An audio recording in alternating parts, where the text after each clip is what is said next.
say, or the nature of the human path back home, it's a hardcore workout. And that is also why I want us to celebrate where we fail. I want us to celebrate. I want us to be celebrated where we fail. Because if we are celebrated for what we did well, I think it's a sin. I mean, we get good A levels for giving the right answer.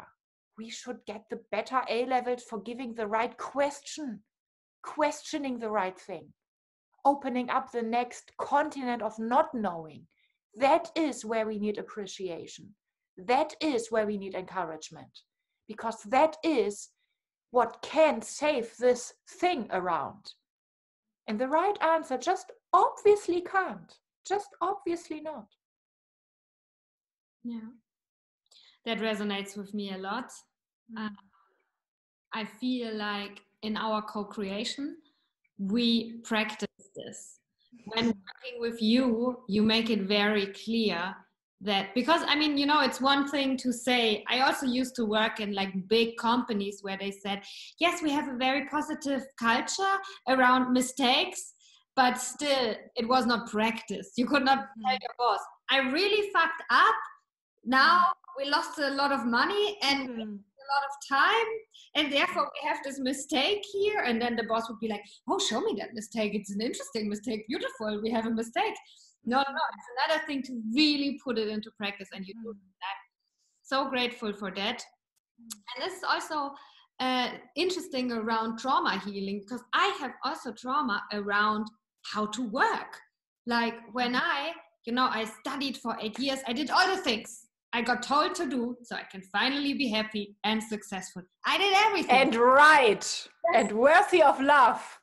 Yes, totally. And then I did all of that and I felt shit. Of course, I felt miserable. I was completely disempowered. I could not hear my heart. I didn't know what I wanted. I only knew what society wanted from me. And I know that this made me feel very shit.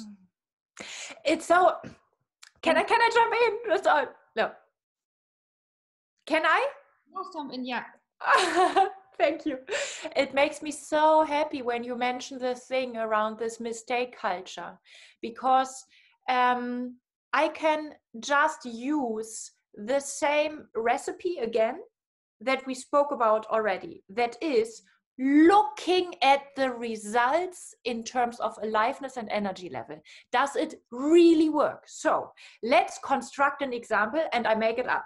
Let's construct an example. Sophia handles 10,000 euro of Elan and fucks it up. And in the first version, she comes to Elan and says, I fucked it up. We lost the money. And I'm like, no. And in the second version, I'm 10,000 euro are gone. They are gone. If I listen to my nervous system, it instantly knows what is the healing response. The healing response is, thank God. Because I heal deeper from money would be an insurance for staying alive. It's not. No matter how much money somebody has, he will die, she will die. Life is deadly. It's a deadly game, and you will die. And you do not know when, and it might be painful.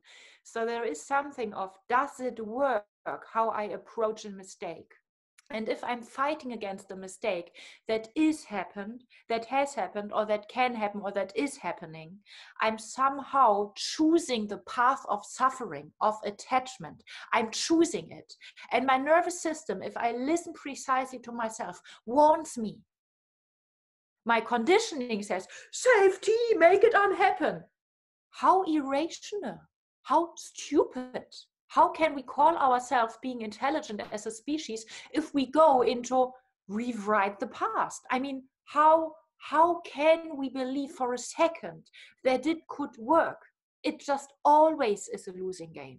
So there is something of me feeling the instant relief in my nervous system when I'm listening to you in this example of you going to your boss or whatever. I don't like the word, but that's not the point. Of I did a mistake, because there is something of, can you please do more mistakes? And can you do them in a way that they scare me in the first moment, that in the second moment I can heal another layer of fear of being alive? Can you do more mistakes? Can you make it less smooth? Can you make it less professional? Please, Sophia, this is serious. Because I'm attached to outer things going well in order to be happy inside. And that is a suffering matrix in myself. Can you heal me by fuck it up? Please, please fuck it up again. This is a prayer in my nervous system to you as one team tigress that I'm blessed to work with, to co-create with. So there is something of us really, if we approach things that we are talking about in the human culture from a mindfuck level, if we approach them from the level of the nervous system, we rewrite the whole story and we reinvent a beautiful economy full of overabundance. Yes, also in terms of money, but that's not the fucking point. That's just one symptom of us listening to what works.